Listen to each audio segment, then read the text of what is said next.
Hello दोस्तों, आप सभी का बहुत बहुत स्वागत है इस वीडियो में। दोस्तों, इस वीडियो में हम लोग पढ़ेंगे वर्णमाला के बारे में।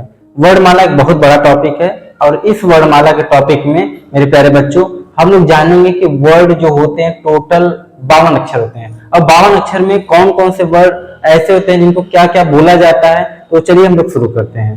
प्यारे बच्चों, जो परिभाषा है इसको वर्डों के व्यवस्थित क्रम को वर्णमाला कहते हैं। ठीक है, अगर इसी वर्ड को जैसे हम लोग बोल रहे हैं तो लिख दिए तो लिखित जो वर्ड होता है इसको वर्ड कहते हैं और जो बोल दिए उसको क्या बोलते हैं, ध्वनि। मतलब अगर हम क बोलते हैं, ख बोलते हैं, ग बोलते हैं, तो मैंने बोला इसको क्या बोलेंगे, ध्वनि। आपने सुना, ध्वनि। तो अगर मैं इसको लिख दिया, बोर्ड पे लिख दिया, कॉपी पे लिख दिया, तो उसको क्या होता है, लिखित होता है। इसी लिखित को क्या बोलते हैं, वर्ड कहते हैं। समझ में आया? आप कॉपी में लिख दिए तो लिखित हो गया, तो उसको वर्ड बोलेंगे। नहीं लिखे, केवल सुन लिए तो क्या हो गया, ध्वनि हो गया। और वर्ड कहते किससे हैं, इसको अंग्रेजी में लेटर कहते हैं। और कहा गया है कि भाषा की जो सबसे छोटी इकाई है उसे हम क्या कहते हैं, वर्ड कहते हैं। छोटी इकाई तो है भाषा की, लेकिन कैसा होना चाहिए, लिखित होना चाहिए। कैसा होना चाहिए बच्चों, लिखित होना चाहिए। और यही सेम बात इसके लिए भी कही गई है कि भाषा की सबसे छोटी मौखिक इकाई उसे हम क्या कहेंगे, ध्वनि कहेंगे। समझ में आई बात? मजा आएगा। चलिए, तो वर्णमाला जो होते हैं, टोटल जो वर्ड होते हैं दोस्तों, टोटल जो वर्ड होते हैं वो होते हैं 52। कितने होते हैं, 52। अब कैसे कैसे 52 होते हैं हम लोग जानेंगे स्टेप बाय स्टेप। सारा चीज मैंने बोर्ड पे लिख दिया है, बस आपको क्या करना है, मैं जहां जहां आपको बता रहा हूँ वहां पे आप शो करिए, वहां पे देखिए और देखने के बाद आपको क्लियर हो जाएगा कि ये टोटल अक्षर 52 कैसे होते हैं। मैंने तो बचपन में और से लेकर के गया तक पढ़ा यार, गिनते थे 35, 36 और ये जोड़ेंगे, तमाम चीजें, बहुत कंफ्यूजन होता था। लेकिन अगर आप बिगिनर हैं, आज से ही आप हिंदी पढ़ना शुरू किए हैं, तो मैं वैसे ही हिंदी पढ़ाऊंगा जैसे कोई एक नया बच्चा एकदम नए पूरे कागज के समान सीखता है। तो चलिए, तो यहाँ पे स्वर होता है। स्वर कितने होते हैं बच्चों, 11 होते हैं। अरे 11 कैसे होते हैं, 11 तो वैसे 13 होते हैं, इसमें अंक और आहार भी जोड़ेंगे तो 13 हो जाएंगे। तो यहाँ पे प्रश्न ये है कि कुल स्वरों की संख्या 13 होती है, लेकिन अगर कहा जाए स्वरों की संख्या तो बेटा कितना होता है, वो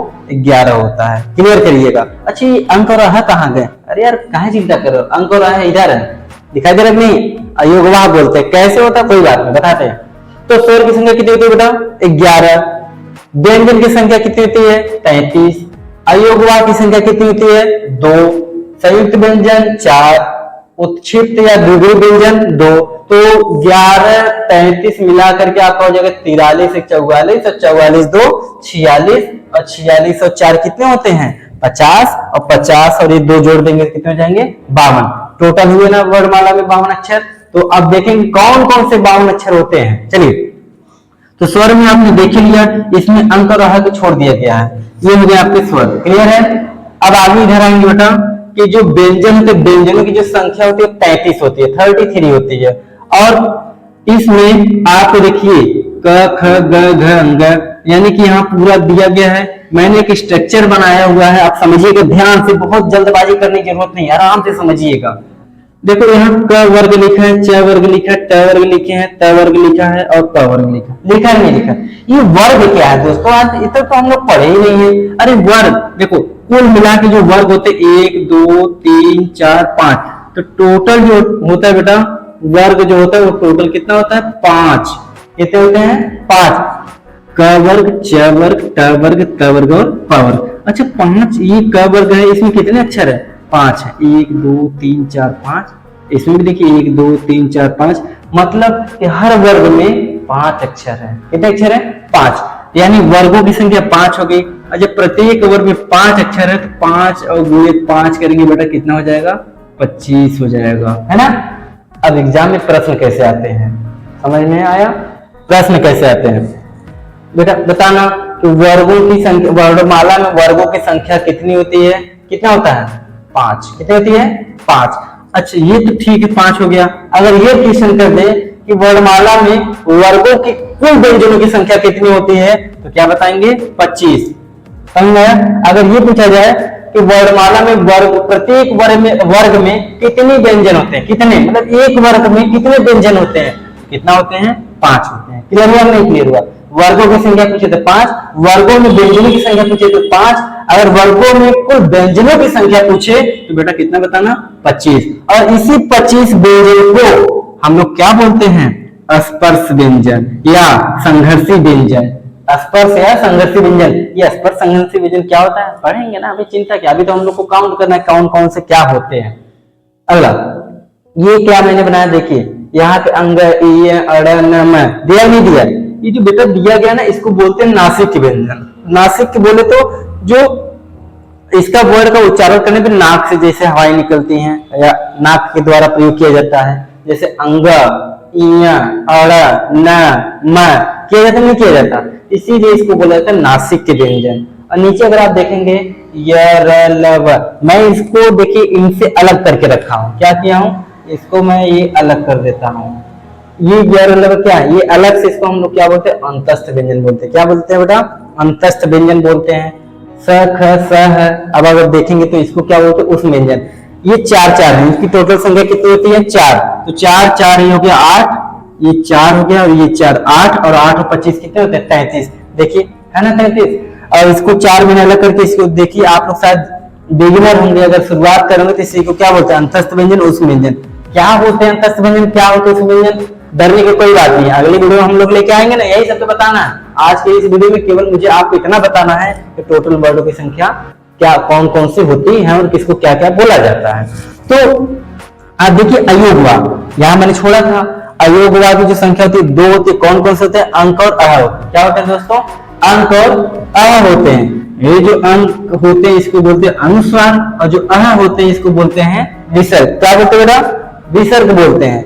ये अनुस्वार होता है, इसी अनुस्वार को हम 2 भागों में बांटते हैं। कितने भागों में बांटते हैं, 2 भागों में, एक को बोलते हैं अनुनासिक, एक को बोलते हैं निर्नुनासिक। जब आप देखेंगे बचपन में या अभी भी प्रयोग कर ही रहेंगे, देखिए देखिए हम लोग लिखते हैं आंख, नाक, अंक, रंग। देखिए इसके ऊपर चंद्र बिंदु लगा है, इसके ऊपर कोई चंद्र बिंदु नहीं लगा है, तो जिसके ऊपर चंद्र बिंदु लगे उसको क्या बोलते हैं, अनुनासिक। और जिसके वर्ड पे, जिसके शब्द पे यानी जिसके वर्ड के ऊपर, शब्द नहीं बोलेंगे, वर्ड के ऊपर क्या लगा रहा है, केवल एक मात्र बिंदी लगा रहा है, इसको बोलते हैं निर्नुनासिक। और वैसे अगर इन दोनों को मिला करके बोलेंगे क्या, अनुस्वार, और अनुस्वार को हम क्या बोलते हैं, अंक बोलते हैं।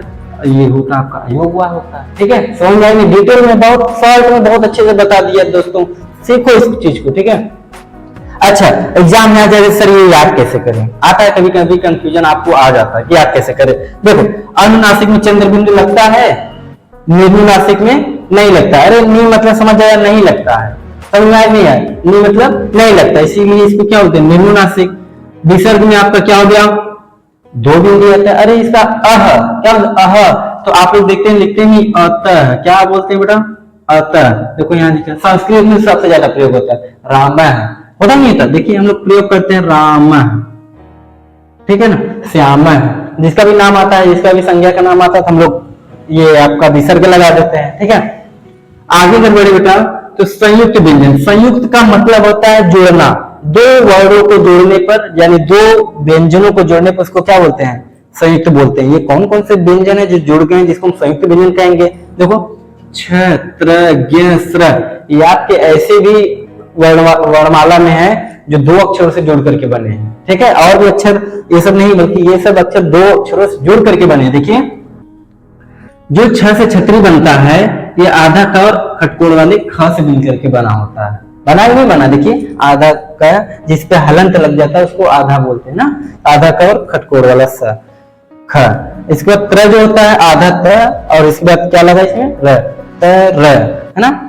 ज किससे मिलकर बना, ज प्लस इया, लेकिन आधा ज रहना चाहिए। आगे स्र किससे मिलकर बनता है, आधा स और र। लेकिन कभी कभी आप परीक्षा में थोड़ा सा एडवांस हो गया, मैंने इसमें लिखा नहीं लेकिन आपको बता देते हैं। कभी कभी ये त्र लिखा रहता ना, देखो आधा त र को अगर हम तोड़ेंगे तो ऐसे बन जाता है लेकिन ऐसे इसमें जुड़ जाएगा अ, इसमें जुड़ जाएगा अ, ठीक है, इसमें भी क्या जुड़ जाएगा अ। लेकिन आप कहेंगे सर क्या ये सही है, नहीं गलत है। जब इसमें से इसको हम निकालते हैं अ को, इसको हम हलंत लगा देंगे, क्या निकाल लगा देंगे, हलंत, तब जाकर के आपका होता है सही। एग्जाम में यही आता है और ऐसे लोग गलत मार के चले जाते हैं, याद रखिएगा सब।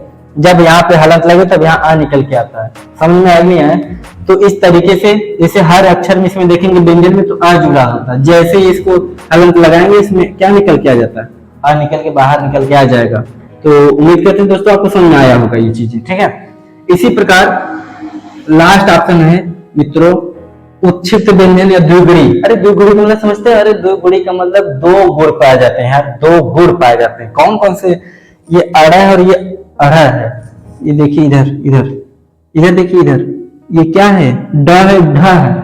ड ढ तो बोलते हैं, लेकिन अगर इसके नीचे जैसे ही अगर हम लोग क्या लगा देते हैं भैया, बिंदी लगा देते हैं, जिसका अर्थ देखिए प्रोनाउंसिएशन, उच्चारण बदल गया। क्या बोलते हैं इसको?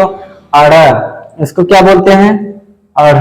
जैसे हम लोग नहीं बोलते पढ़ना, क्या बोलते हैं? पढ़ना। इसके बाद पढ़ना, देखिए इसका अर्थ बदला नहीं बदला। जैसे ढक्कन बोलेंगे तो यहाँ देखिए ढ बोल रहे हैं। क्या बोल रहे हैं बेटा? ढ। जब ये सब बीच में प्रयोग कर दिए जाए, बीच में जब प्रयोग कर दिया जाए तो अढ़, जब शुरू में प्रयोग कर दिया जाए इसका अर्थ वही जो आप लोग वर्णमाला में बोलते हैं। फिर से सुनिए, जब ये सब अक्षर बीच में प्रयोग कर देंगे, किसी शब्द के बीच में प्रयोग कर देंगे तो ये वाला आपका व्यंजन आएगा, ये वाला आएगा, ठीक है ना। कैसे? अढ़ आएगा नहीं आएगा? जैसे मैं आपसे कहूं लिखने के लिए पराड़, है ना, पराड़।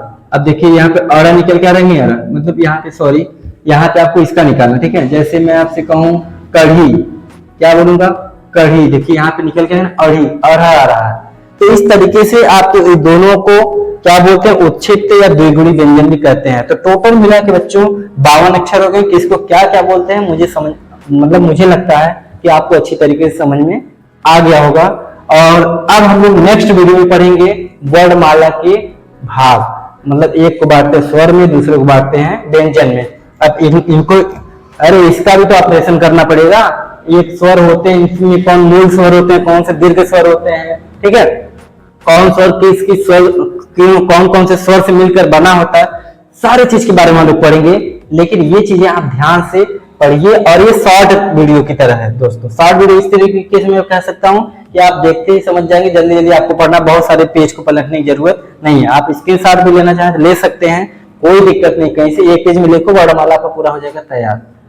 उम्मीद करते हैं कि आपको ये वीडियो समझ में आया होगा, और मिलेंगे नेक्स्ट वीडियो में, वो भी वर्णमाला के टॉपिक पे, क्योंकि वर्णमाला एक बहुत बड़ा टॉपिक है, इसमें बहुत सारे टॉपिक हैं, तो जो कि मैं कहीं से भी छोड़ना नहीं चाहता, क्योंकि छोड़ेंगे तो आज नहीं तो कल तो पढ़ना ही पड़ेगा।